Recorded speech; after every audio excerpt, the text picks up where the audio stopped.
আসসালামু আলাইকুম রহমতুল্লাহ। প্রিয় সুধী, আবার আমরা চলে আসলাম এক নজরে আল কোরআনের সূরা ফাতিহা এর আলোচনা নিয়ে। আমরা ইতিমধ্যে 6টি পর্ব শেষ করেছি এবং সূরা ফাতিহা এর আলোচনা আলহামদুলিল্লাহ আমাদের শেষ। সর্বশেষ কিছু শব্দ জানতেই হয়। আল্লাহ, রহমান, রহিম এবং ইবাদত, এই শব্দগুলো সম্পর্কে আমরা কিছু জানব। আল্লাহ শব্দটি এসেছে ইলাহন থেকে। ইলাহ মানে এমন এক সত্তা যার দাসত্ব করে সব কিছু এবং যার ইবাদত করে সমস্ত সৃষ্টি। হুয়াল্লাযী ইয়ালাহুহু কুল্লু শাইইন ওয়া ইয়াবুদুহু কুল্লু খালকিন। তাফসিরে তাবারি 1 নং খণ্ড 121 নং পৃষ্ঠা। এরপরে আমরা রহমান রহিম শব্দ দুটো নিয়ে আলোচনা করব।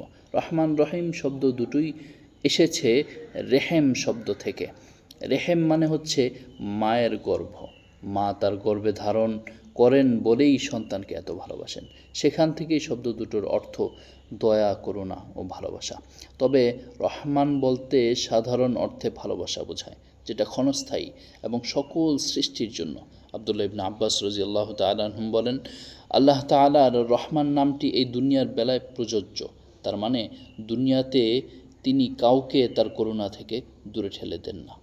একজন মুমিনকে যেমন তিনি রিজিক দেন, বাতাস, অক্সিজেন, খাবার বা পানি, একজন কাফেরকেও তিনি এসব নিয়ামত ভোগ করার সুযোগ দেন।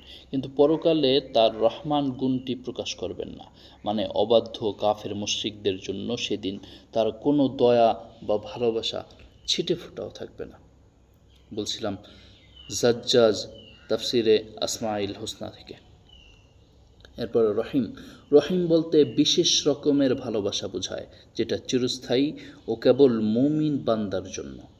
আব্দুল্লাহ ইবনে আব্বাস রাদিয়াল্লাহু তাআলা আনহু বলেন, আল্লাহ তাআলার রহিম নামটি পরকালের বেলায় প্রযোজ্য। তার মানে পরকালে কেবল মুমিন বান্দারাই তার করুণা ও ভালোবাসা পেয়ে ধন্য হবেন। এরপরে ইবাদত। ইবাদত মানে আনুগত্য করা। শুধু আনুগত্য নয়, বরং অতি বিনয় ও ভক্তির সাথে আনুগত্য করা। আল্লাহ যা করতে বলবেন বিনা বাক্যে তা মেনে নেয়াকেই সত্যিকারের ইবাদত বলে। নুহাস মাহানিল কোরআন হতে। অনেক আলোচনা হলো সূরা ফাতিহা নিয়ে।